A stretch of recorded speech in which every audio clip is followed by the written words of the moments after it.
This is Danny Flexen and Joe Leigh with the latest edition of Boxed In, our tier list of champions, contenders, young guns, and also rans from a particular division in boxing. And Joe, which division are we doing this week? The middleweights. The middleweights, one of the classic divisions, marquee divisions, graced by great names over the years, and not a bad crop right now either. And I'm going to let you, graciously, on my part, going to let you go first. So who are you going to kick us off with? Thank you. Yeah, I'm going to start off with an Englishman, son of Eubank Jr. And I'm going to start off with, not very controversial, I don't think, but I think it's almost going to be the new Eubank we're going to see, the Eubank Jr. 2.0, if you like, is going to be a new and improved. And for that reason, I'm going to put him in contenders. And the reason I say this 2.0 version is because he's now training with Roy Jones Jr. And I think he's even living with him. And I just think a lot of people thought when he got to that high level and stepped up against the best opponents, George Groves, Billy Joe Saunders, he came up short, didn't he? So in order to right those wrongs, he's now training with one of the best coaches, well, one of the best fighters at that division ever. So for me, I think he's going to transform into an even better version of himself, a 2.0, as I like to say. And I think he'll be a contender in the near future. And he's got a lot more to come, even though he's 30. I'm not saying he's going to develop a new style or anything, but I think he's got a lot more that can be worked on and be improved from the first version of Eubank Jr. I think he's a fresh 30. I don't think he's been in a lot of wars or anything like that. He's only lost at middleweight to Saunders, and that was a very narrow defeat. Exactly. Quite early in both their careers as well. And I think middleweight's definitely the better weight for him. I think he's right to drop back down. So, yeah, I'll give him a chance of making some waves there. Yeah. I'm going to start with Turiano Johnson. Okay. Cuban, not necessarily the typical Cuban style, but definitely a tough fighter, hard-hitting. We saw him beat, was it Jason Quigley? I can't remember. I'm not going to lie to you. I hope so. If Jason Quigley's still unbeaten, I apologise. But I'm pretty sure he got a bit of a minor upset, maybe. I think they decided he was ready for Johnson. He wasn't quite there yet. But just a tough fighter, very game, very determined. I'll probably put him in the contenders just about. Okay. But I'd be surprised to see him actually win a world title, given the current crop that's around. But I think he's earned his place in the kind of next category down. Yeah, that's a fair, reasonable point, and I think he's got something left in his tank. I think for me, I'm going to go with Gennady Golovkin next. Obviously, straight into the world champions category. The guy he definitely does have something left, and I've talked about this before. You know, people get on his back quite a lot, but to be fair to him, I think in a Canelo trilogy, I think he'd win that third fight. And for the sake of this episode as well, of course, it has to go in world champions. But yeah, I think he'd win that third fight as well. I think he's got a lot left in him. Yeah, I think that's a good shout. I mean, he can't go anywhere else but champions. No, exactly. But I think there is still some left in the tank. I think the decline of Triple G has been overstated. 100%. Quite a lot. So that's fair enough. Next, I'm going to go with Jamie Munguia. And difficult as it is for a former world champion at super welterweight, I'm going to put him in the young guns category. I'm not sure he's done enough at middleweight to classify himself as a contender yet, but he is still very young. I think I'd have to check, but I think he's about 23. So he's a young guy to have already had a world title. Obviously turned over quite young, as is often the case in Mexico, and has had some close calls as well, particularly against Dennis Hogan, that we saw. That a lot of people felt Hogan was unlucky not to get that decision. But he's an exciting fighter to watch. He's hard hitting, and because he is so young, there's a lot of upside. He's only going to improve. So he can cultivate a real fan base as well, and I think that will lead to people maybe protecting him a bit more now he's moved up in weight. He won't be as weight drained either, and I think in the future, you know, Canelo's kind of the right sort of age where he's going to go up and down the weights. I think Triple G won't last that much longer. I think he's a good age to kind of inherit that mantle. Yeah, definitely. It's quite interesting. A lot of the picks in this division are there's the top two, if you like, and then there's the below that are uncertain to where they belong. Really, there's a lot of those because obviously the kingpin is Canelo, and then it's shortly followed by Triple G right now. But then there's a lot of those, not what ifs, but possibilities for other fighters. There's a lot of possibilities for other fighters, but none of them are confirmed to be great. So it's a strange division at the moment. But next of all, I'm going to go with Liam Williams, someone who had a difficult year a couple of years back, losing twice to Liam Smith. But since then, he's gone on a 6-win streak and 6 KOs, 3 of them in round 2, 1 in round 3, and then a round 5 and a round 10 as well. So he's been completely dominant since those 2 losses. But I think for me, you cannot count a guy out who's still at that level, knocking guys out for fun right now. And although he did take those 2 losses, the form he's in right now, and he's 28 years old, I can't say he's going to be an also-ran because he's got a long career left and he's looking better than he ever has.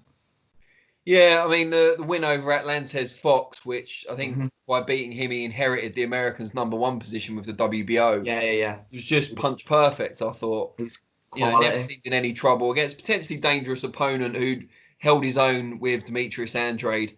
And, just took him apart. So, yeah, big fan of Liam Williams, especially since he switched to the Ingle gym, which seems to have been a really good fit for him. I'm going to go with the main man himself, straight into the world champion category, Canelo Alvarez. Obviously, last fight was up at light heavyweight. Next fight expected to be at super middleweight, but we can only go by titles held and, he's got a middleweight belt, so we have to put him there. But I don't see his future long-term being at middleweight. I think he's achieved all he wants to there. I think even if he fights Triple G in their much anticipated 3rd fight, I think that will be at super middle or some form of catchweight. So there's not much else to say. He's one of the best. For me, he's the #1 pound-for-pound fighter in the sport today. It's going to take someone very, very special to beat him. And I don't see that someone coming at middleweight, even if he were to go back down. Yeah, I think it's going to be tough for anyone to beat him, let alone at middleweight.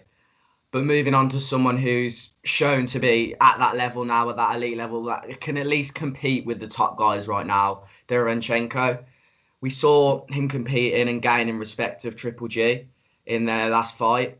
And we've seen him compete with a lot of the other top guys as well. So there's no need to write him off right now. And especially if Canelo's vacates the belt soon, which he probably will, there's certainly going to be space for him. So he's going to go straight in the contenders. And I think, as we saw against Triple G, he really did gain that respect. I think if he does that early against the likes of Andrade or whoever he has to face for those belts, he could certainly be winning them in the next year or 2.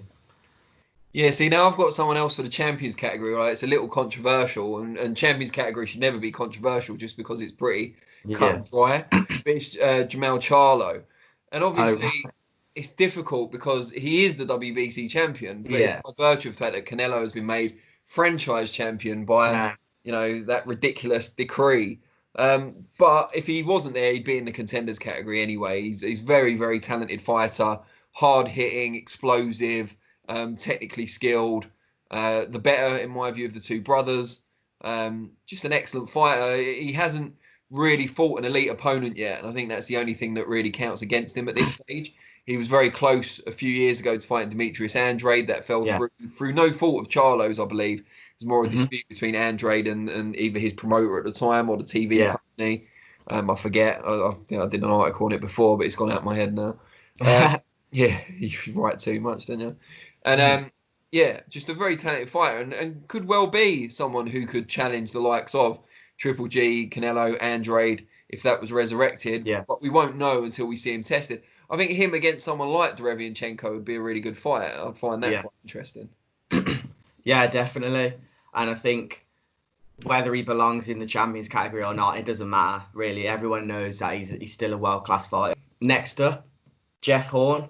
Someone who I didn't know if he belonged even in the top 12, but although he's had a fantastic career and he's come off a win, he's wrote his wrong against Zerafa. I had to put him in the also-rans today because he's obviously a former world champion, but when he lost that first fight to Zerafa, he crossed out that wrong and won it the second time round, but I can't see him challenging anyone in this weight class, and I don't think he belongs in the contenders or any category other than also-rans, unfortunately. No, I completely agree. I would have been disappointed in you if you hadn't have put him in the also-ran category. And I think you're right. He was lucky to kind of squeeze into that top 12. But Yeah. yeah, it's a good win over Zarafa. But yeah, I mean, he was a massive welterweight, but he was a normal size super welter. He shouldn't be at middleweight. Yeah. And I don't think he's got the technical skills to compensate for the lack of size. So yeah, definitely the right category for him. Yeah. And joining him there, maybe more harsh Oh. because he is on good form and at middleweight and was an amateur star as well, is Ryota Murata, Oh, who's okay. just coming off a great revenge win over Rob Brandt.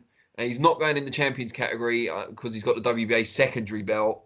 So we only recognise kind of one champion for each governing body, although we have put Canelo and but then Canelo's champion with the other. Yeah, so I think that's acceptable because we put Canelo and Charlo.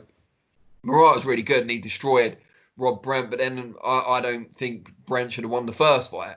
You know, I think Murata should have got past him the first time. I think there is a vulnerability about him. I think his main selling point is that he's got a huge fan base out in Japan, which is for the Western world an untapped market. And I think that's always been a reason why they've talked about Canelo fighting him. Although whether that would be at middleweight, I don't know. But I don't see him winning one of the genuine world titles. Obviously, if the WBA is vacated and he gets elevated, then he becomes a world champion, genuine one, and fair enough. But I don't see him beating any elite middleweight. Yeah, I'm not sure where it would have put him, but it's a fair and understandable, like, it's fair and understandable that you put him where you have. So next on, I'm going to move to Theodore Sergiy, the Polish, 16-0, undefeated. And I looked at a few people as to who I should pick this week, and this guy stood out for me, not just because he's undefeated, but because of, you know, what I watched a couple of his last fights, and his movement and shot selection is like, it's up there. And don't get me wrong, he hasn't fought anyone in the top 10 or top, I don't believe anyone in the top 15 yet, but the guy, from what he's done, like I say, shot selection's just been phenomenal, and his movement around the ring. So when he gets KOs, I think as he moves up the division towards the elite, builds up in his overall ability as a boxer, because, you know, he's only 24, he's going to be someone to look out for. So he's going to go in the young guns for now. But I've recently, you know, I looked out for him, and I think he will actually pose a threat with his shot selection. I keep saying it, but the guy can pick out some fantastic shots and ones that boxers have just been flattened by, even when he's losing the fight. So I think he's actually someone to look out for. Now, if my maths are correct, well, I'm not sure it really is maths, but if my calculations are correct, that should have been your last of the 6, right? Yeah. Right, yeah. Okay. So this is my last one then. And it's a champion, WBO champion, Demetrius Andrade, someone I've been a fan of for a long time, since before he became champion. Obviously, got the title in rather unfortunate circumstances, in that he was supposed to fight Billy Joe Saunders, who tested positive for a banned substance, or how how banned it is seems to be still under review because of different bodies and stuff. But regardless, that would have been a really intriguing fight and would have told us a lot more about Andrade, and unfortunately it didn't happen. But he's got the size, dimensions, technical skills, and underrated punching power to be a real force at middleweight. And I think there's every chance he could pose the likes of Canelo and some of the others real problems, and maybe even upset them. But we, again, similar to Charlo, we won't know until he fights an elite opponent. I think them two going against each other would be a really good fight. Yeah, I think he's been overlooked as well at the moment, and hopefully that belt will give him a bit more of the recognition. But certainly a fight against Charlo would be, I think, one they need to both look out for their careers. I think that if whoever wins that, and that then goes on to be sort of the number one contender to beat Canelo or GGG or whatever it has to be. Good stuff. Well, that's what we think. We want to know what you think. Who have we put in the wrong categories? Who should have made the shortlisted 12 that we didn't focus on? Let us know, and we'll respond to some of the comments. But we'll be back next week with another boxed in tier list. Not sure which division it's going to be yet, but I'm sure we can't go wrong really in boxing at the moment. There's some great divisions out there, so we look forward to that.